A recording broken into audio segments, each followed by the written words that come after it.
let's look at the book of Proverbs. The author of Proverbs is unknown, but what many scholars believe, however, is that Proverbs has several contributors. Many people in the past have said that King Solomon is the most likely writer, but that is pretty much nullified now by most biblical commentators. However, whilst it's not believed that Solomon wrote Proverbs, he is where Israel's wisdom literature began. So what is the purpose of Proverbs then? Because most people think of Proverbs as those short, clever sayings that offer knowledge. But there's way more to that. There's way more than just some clever sayings, and the book has so much to offer to us. This book is about wisdom. Now I want to look at the Hebrew word tonight for wisdom because it's so rich, and the Hebrew word for wisdom is chokhmah. Whilst most people think of wisdom as full of knowledge, the Hebrew word provides much more of a full and richer view of wisdom. Chokhmah translates to and is associated with skilled and applied knowledge. So, for instance, people in the Torah who were referred to as chokhmah were skilled craftsmen or even artists.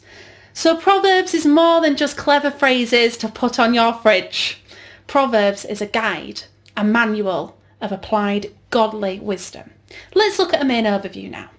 The book offers us an introduction in chapter 1, and these chapters link to the book of to King Solomon, who was such a giant in the Bible, wasn't he? Goodness me. Earlier on in 1 Kings, Solomon asked God for wisdom in order to lead his people well. And you know, he soon became known as the wisest man. I think those two are linked, don't you? We then find out that he wrote thousands of proverbs and poems and literature, and even collected information about the world and plants and animals. What a clever guy. Solomon was known as the fountainhead of Israel's wisdom literature. The introduction says that by reading this book, you and I will gain wisdom. That chokhmah word appears here again. It lays out its explicit purpose to help develop a set of practical skills to live well in God's world. The introduction also introduces us to the concept of the fear of the Lord. Now, fear of God is such a common thread in the Bible, but especially in Proverbs. But it's really important to note that it isn't about being scared or frightened, which is often a really big misconception of the Bible.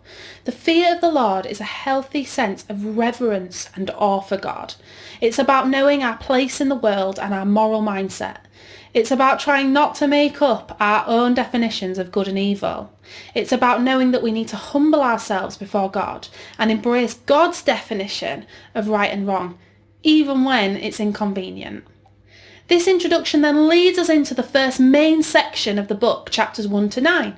These chapters don't give us any fancy tweetable one-liners either, but they are instead 10 speeches from a father to a son. Really interesting that the author uses that relationship of father and son here.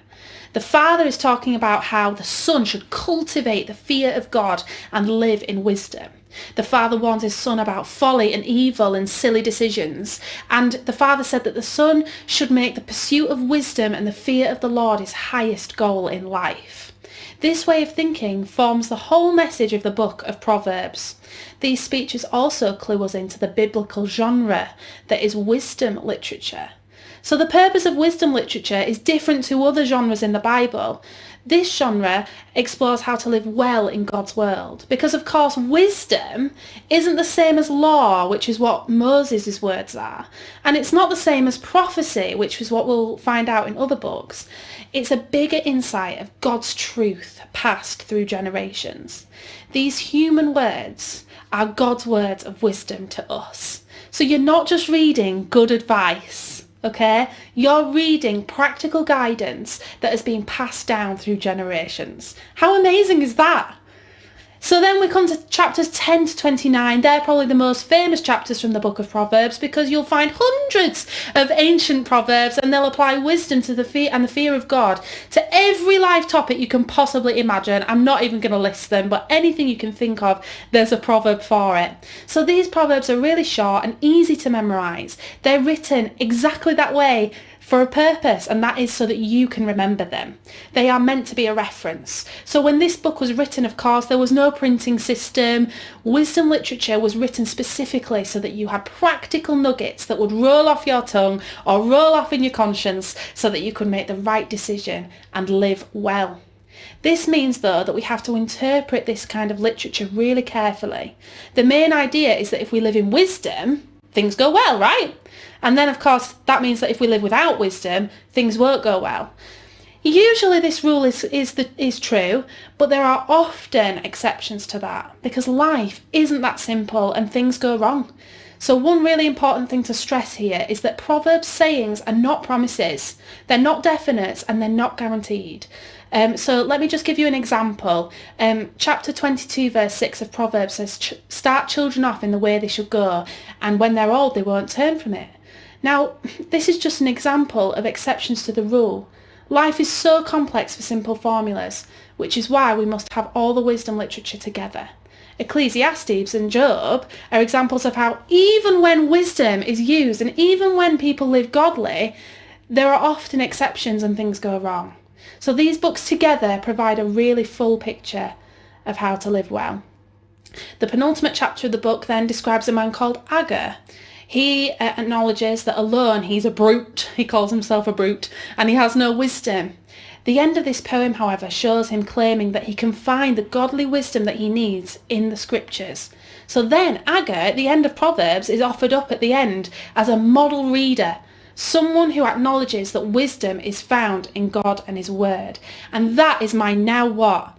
Let's all become model readers of God's word, because that is how we will be able to live godly and live in wisdom. Here is my key verse of Proverbs, and I think there's so many you could choose, but this I think sums up this amazing piece of literature. It's Proverbs 4 verse 6, and it says, do not forsake wisdom, and she will protect you. Love her, and she will watch over you. This book is for every person in every season, in every walk of life. It's a guide on how to apply godly wisdom and live a godly life. That is Proverbs.